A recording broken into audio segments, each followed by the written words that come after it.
Hello, welcome to Lock and Hackle. Is there anything more iconic in the realm of the American sportsman than the lever action rifle? I think not. I think the one and only truly icon of the woods and the field, horseback, mountains, farm, is the lever action rifle.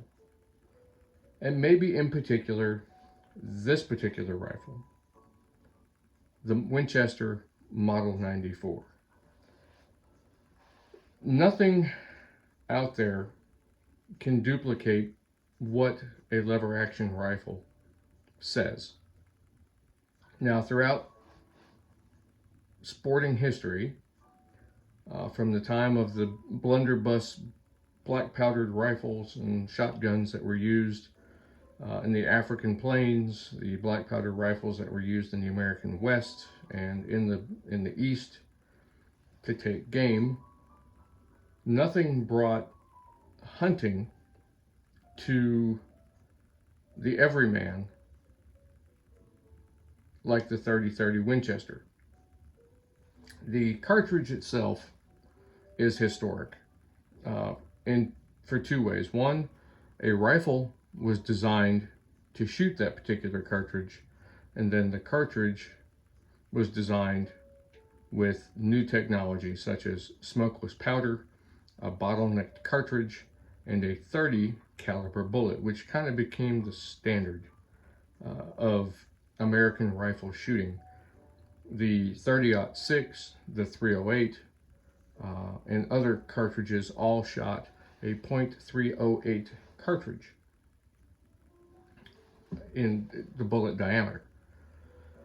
The iconic 30-30 Winchester in 2022 really is, it's a Volkswagen Bug from Mexico, really. It doesn't really fit in the niche of what you see when you go to your local sporting goods store today, because everything is the high-speed, low-drag black rifle, or your new hunting rifles of carbon fiber stocks and floated barrels and weight reduction, high-tempered glass scopes where you could reach out to 500 yards, 600 yards with new cartridges that are out there, or even older cartridges, because the barrels have gotten better, the components for cartridges have gotten better, bullet manufacturing has gotten a lot better, and then you put an optic on top of that, and now all of a sudden the old 308, the 270, and the 30-06 can reach out to 400 yards. But there is something nice about handling, all right, the classic lever action rifle. It is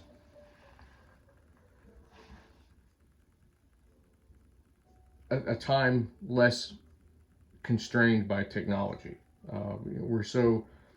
You can go out with your scope, and on your smartphone you can have a dope page set up to where in a laser rangefinder, and you can have a pre-dialed scope that all you need to do is turn the turrets, and you can dial that thing in, and your scope would have the bullet drop compensator on there, all the little lines below the horizontal that would tell you this, and so that would increase and decrease the elevation of your rifle.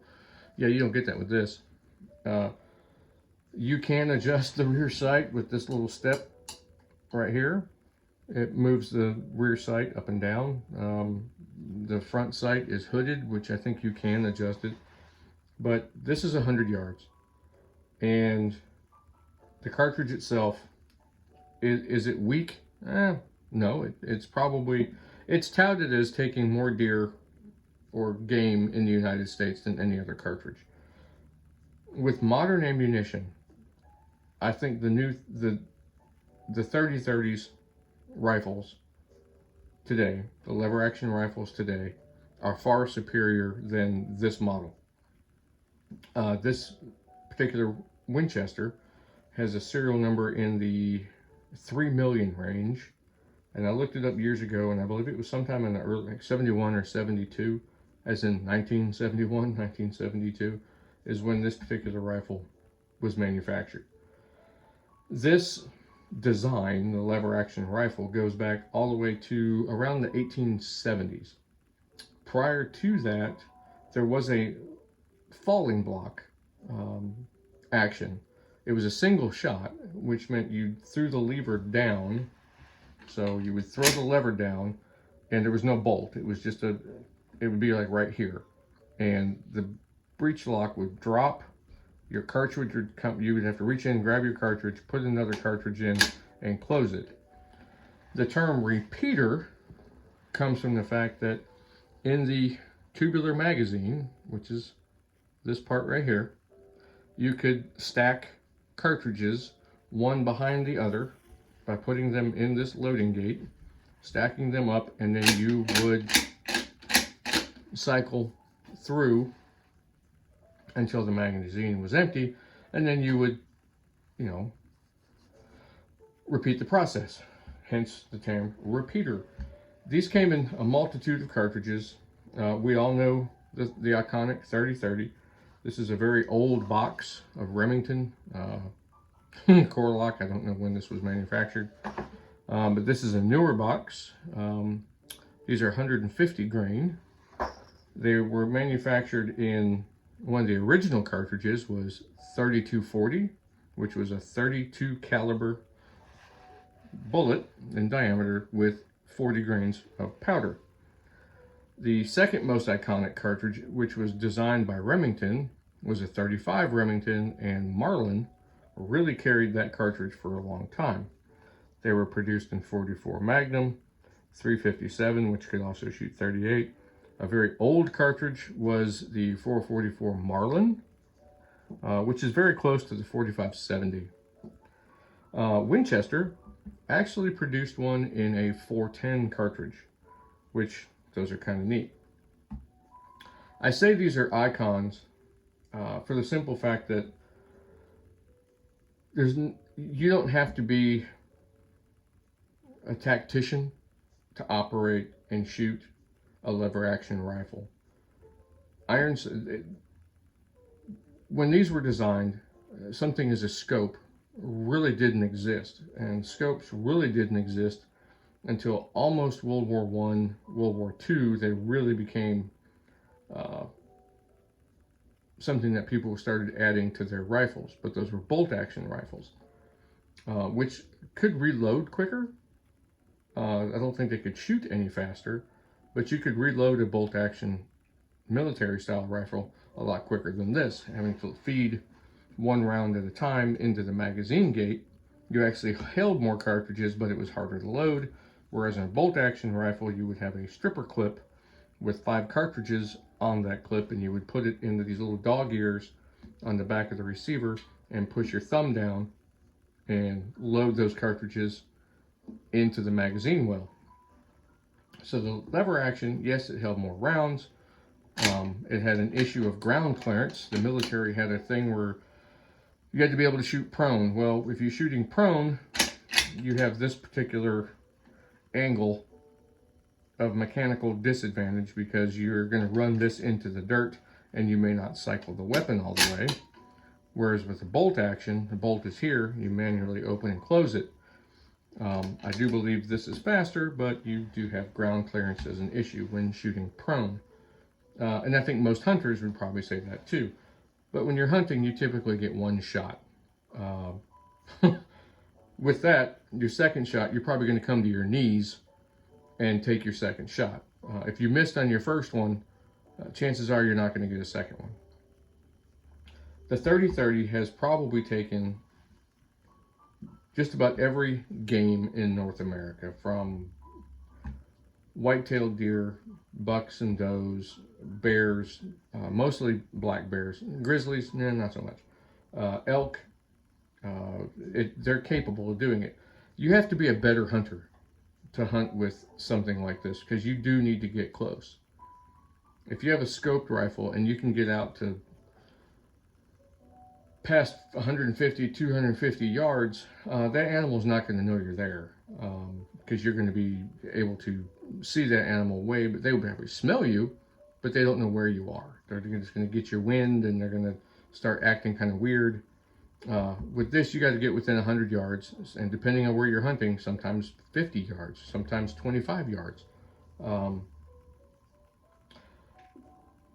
The three big manufacturers of a lever action rifle, again, I think the Winchester is at the top. If I were to lay out the rifles, now not by quality, I'm just saying iconic, you would have the Winchester, you would have the Marlin, and then the modern iteration of the Henry lever action rifles, and then Browning in the late 70s and 80s made a series of lever action rifles, but they were mostly chambered in pistol cartridges, such as 44 Magnum and 357, and maybe some other odd cartridges. But in rifle cartridges, the pinnacle is the Winchester Model 94. Now this again is a model produced in 1971 or 72. If you're not sure on Winchester history, you can Google it, but I'll give you a quick history of the Model 94. Really suffered in the 1960s with what we call a pre-64 and a post-64. This would be a post-64 since it was made in 1971 or 72. But this is a very, very nice post-64. 1965 to around 1970, 71, Winchester went to a completely new manufacturing process because everything on their rifles up till then had to be hand touched. Everything was on here was ground, deburred, machined by somebody. Every part of this gun had to be touched by somebody at a bench somewhere in order for all these parts to come together to produce the rifle. That's expensive. They wanted to streamline the process because they had to compete with the bolt action rifles that were coming out that just had a simple receiver, a box magazine, and a barrel. The stocks were mass produced, so it was much easier to make and easier to use, easier for them to sell. To keep the old Ironsides up, Winchester went to a lot of cheaper production processes, such as stamping. A lot of the parts, like this piece, is a stamped piece of spring metal with a piece attached to the buckhorn. Old buckhorns were a machined piece of steel, heat treated, sprung, and had a metal piece for the step, and then this was ground. Somebody made the buckhorn. The barrel bands were stamped. They were almost just round. They didn't, or oval, a complete oval with no step in them. The front barrel band was just flat. It had no curve to it. It didn't have that figure 8 shape to it right there. It was just a round, just a flat oval with a screw through the middle of it. Very, very ugly. This, the front sight shroud is stamped. It's spring, which is fine. The front sights on some of them were plastic, like this right here. The butt plate became plastic as well, as you can see. So certain things changed, but certain things came back. So on this particular one, these are probably stamped, but they put a little bit of time into them to make them fit better. They rounded it a little bit more. They machined these steps into it, or probably on a press, made those steps to it kind of really clamp down onto the barrel. Better wood quality. You can see the barrel band here. It's probably stamped, but on the other ones you could see the weld. It was just horrible. Like on the bottom you could see where the thing was stamped and it was welded together. Just horrible, horrible, horrible stuff. So they really kind of ruined the lever action rifle for a long time. Marlin in their 336 series was probably what kept lever action rifles alive. They were fairly inexpensive, very popular amongst hunters. The Marlins could use a scope, so that would allow you to, reach out past 100 yards with the naked eye. But you still had iron sights. So if for some reason you were out hunting and you dinged up that scope pretty bad, you could take it off and you'd still have your iron sights, positive, negative. The Model 94 Winchester is an icon, and I think as a sportsman, whether you're a clay shooter, a big game hunter, or just your average, hey, it's deer season and I want to go hunting, you can't go wrong by owning a lever action 30-30 rifle. They are just, nothing is more, America is the land of the free. It's the Second Amendment. It is frontier life. This is America right here. You can't get any more than that with a lever action rifle in 30-30. It's steeped in history, tradition, myth. All these different things can be added to this particular rifle, the Model 94 Winchester, or most lever action rifles out there. But the 30-30 is just a piece of art. It really is. It's like a Swiss watch. You just,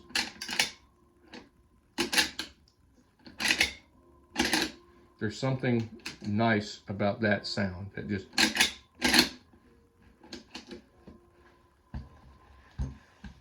there's really nothing like it. I don't think there's another style of firearm in the sporting world that is this. Our bolt action rifles came from military rifles, whether it was the Mauser, whether it was an Enfield. Those designs are global. The Argentine Mauser, the German Mauser, the Finnish Mausers, the Enfields, Turkish Enfields, the Egyptian Enfields, the British Enfields. Our bolt action rifle, the A303, was actually a modified Mauser design that we had to pay patent rights to. So, no, this, John Moses Browning, Henry, and the Winchester Company came together in the late 1870s to produce some of the first lever action rifles. And I think it peaked when these two came together, when the 30-30 cartridge by Union Metallic Carbide, I think, and Winchester married these two things together. It changed everything. I think if you own one of these, you understand it. If you don't own one, I would get one. I would try and find one, either a Winchester or an older Marlin. Marlin went out of business when Remington was sold out. Ruger bought Marlin, and they are currently producing some classic big bore lever action rifles. I really hope they come out with the 30-30. That would be nice. Winchester went out of business in 2006.